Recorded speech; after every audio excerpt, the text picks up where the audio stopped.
A veces, la historia no avisa. A veces, se presenta en forma de buques extranjeros, desembarcando sin permiso en una ciudad que no se rinde. El 21 de abril de 1914, el puerto de Veracruz se convirtió en el centro de una lucha desigual, inesperada y profundamente simbólica. Ese día, fuerzas de la Marina de los Estados Unidos desembarcaron sin declarar la guerra, y se encontraron con un pueblo que no se arrodilló. Veracruz no era una base militar. Era una ciudad. Pero respondió con dignidad y con fuego. Para entender qué pasó aquel día, hay que mirar el contexto. México estaba sumido en la revolución. El presidente Victoriano Huerta había tomado el poder tras un golpe de Estado en 1913, tras el asesinato de Francisco I. Madero. Estados Unidos, bajo la presidencia de Woodrow Wilson, se negó a reconocer el gobierno de Huerta y decidió intervenir. El pretexto fue la detención de marinos estadounidenses en Tampico, un hecho menor conocido como el Incidente de Tampico, que escaló por orgullo diplomático y presión política. El Congreso de Estados Unidos autorizó el uso de la fuerza, y en cuestión de días, buques de guerra estaban frente a las costas de Veracruz. Pero lo que vino después no fue una entrada tranquila. Fue una invasión. Fue ocupación militar. Y fue, sobre todo, una respuesta inesperada por parte del pueblo veracruzano. Cadetes navales, civiles armados, trabajadores portuarios, adolescentes, empleados del telégrafo, hombres y mujeres sin uniforme se alzaron para defender su tierra. No estaban preparados para una guerra contra marines profesionales, pero estaban dispuestos a morir por no rendirse. Durante más de 48 horas, la resistencia fue intensa. Calles convertidas en trincheras. Balas cruzando patios, escuelas y esquinas. Los invasores tenían superioridad técnica. Pero los defensores tenían algo más, una causa. La de no dejar que otro país pisara el suelo mexicano sin consecuencias. La de no dejar que Veracruz cayera sin mostrar quiénes éramos. Y así, con coraje y memoria, esa ciudad se ganó su segundo título de heroica. El primero, en 1823. El segundo, en 1914. Porque hay ciudades que son bellas. Y otras que también son valientes. La mañana del 21 de abril de 1914, el horizonte marino de Veracruz cambió. A lo lejos, aparecieron buques estadounidenses listos para desembarcar. Eran parte de la flota comandada por el contraalmirante Frank Friday Fletcher. Venían con la orden de tomar el puerto, asegurar las aduanas y, con ello, estrangular económicamente al régimen de Victoriano Huerta. Lo que no esperaban era lo que vino después. Al tocar tierra, los marines encontraron una ciudad despierta. No en caos, sino en resistencia. Las primeras líneas de defensa no eran soldados de carrera.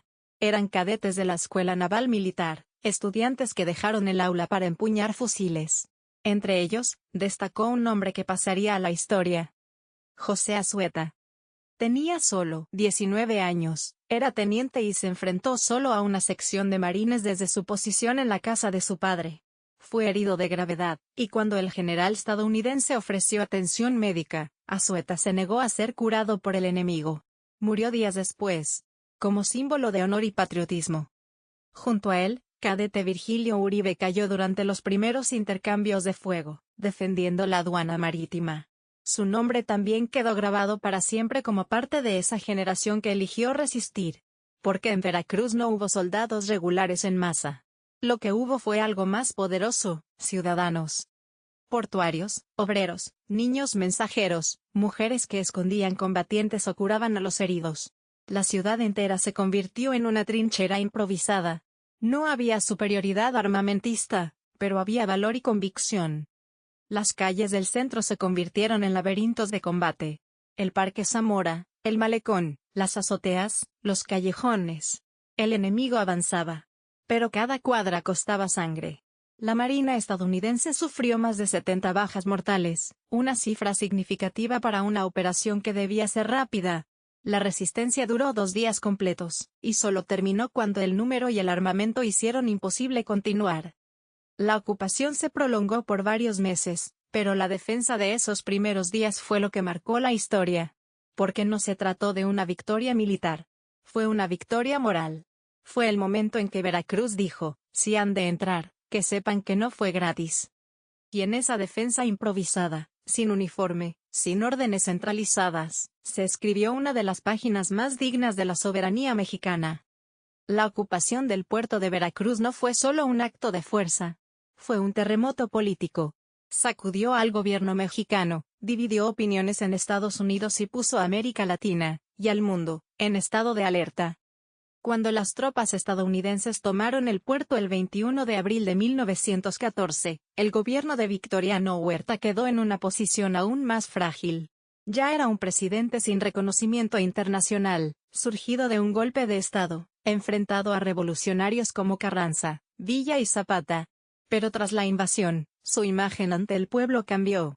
Porque, aunque muchos lo criticaban, la presencia de un ejército extranjero en suelo mexicano generó un rechazo unánime. En ese momento, el enemigo dejó de ser solo interno.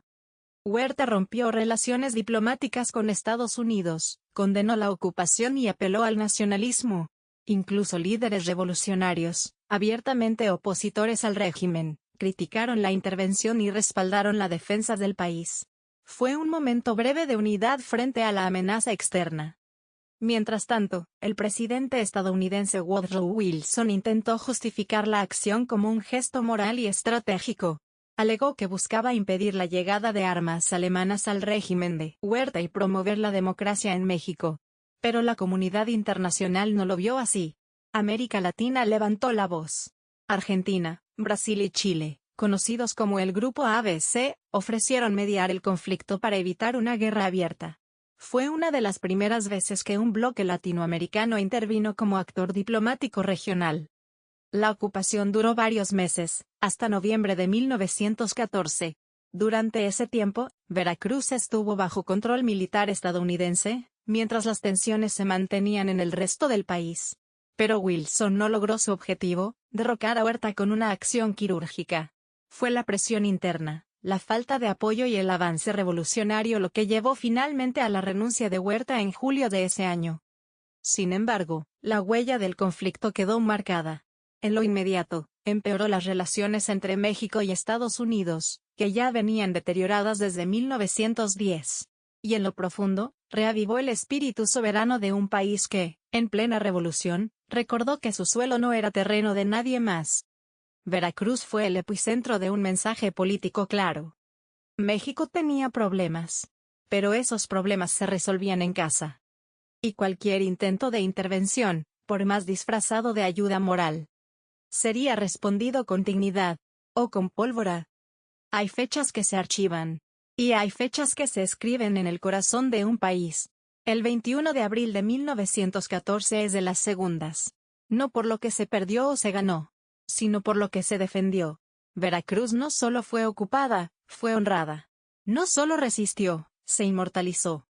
Cuando las tropas estadounidenses entraron al puerto, no esperaban una respuesta.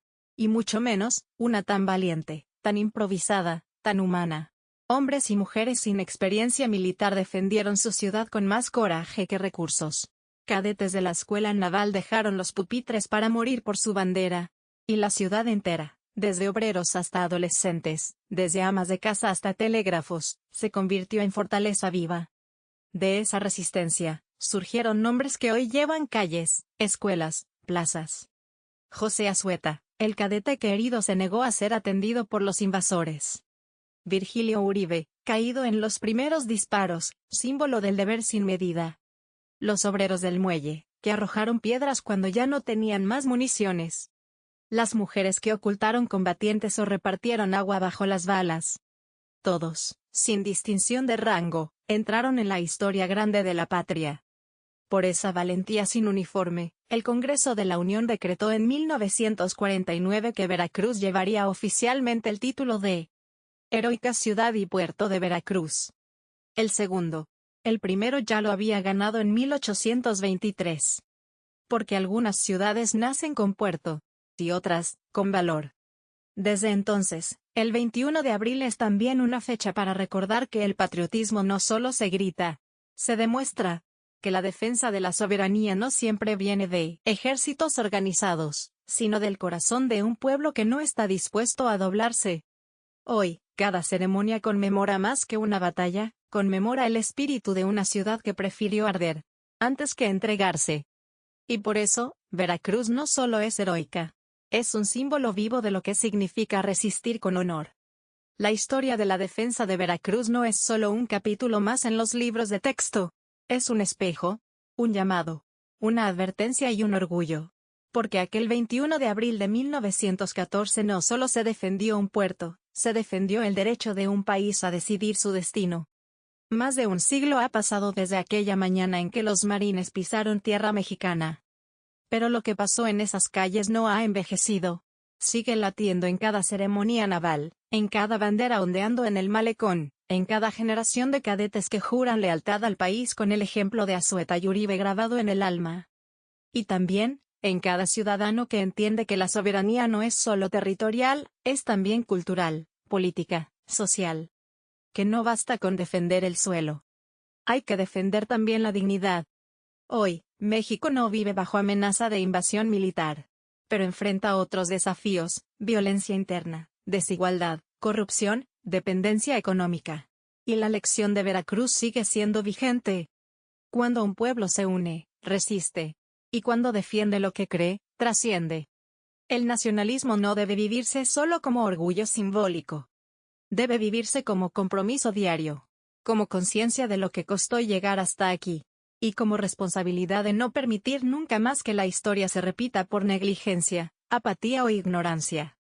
Por eso, recordar la defensa de Veracruz no es un ritual vacío. Es un acto de memoria activa. Es decirle al mundo, y a nosotros mismos: México no se rinde. México no se entrega. México se levanta. Porque el fuego que encendieron en 1914 sigue ardiendo en la conciencia de un país que no olvida.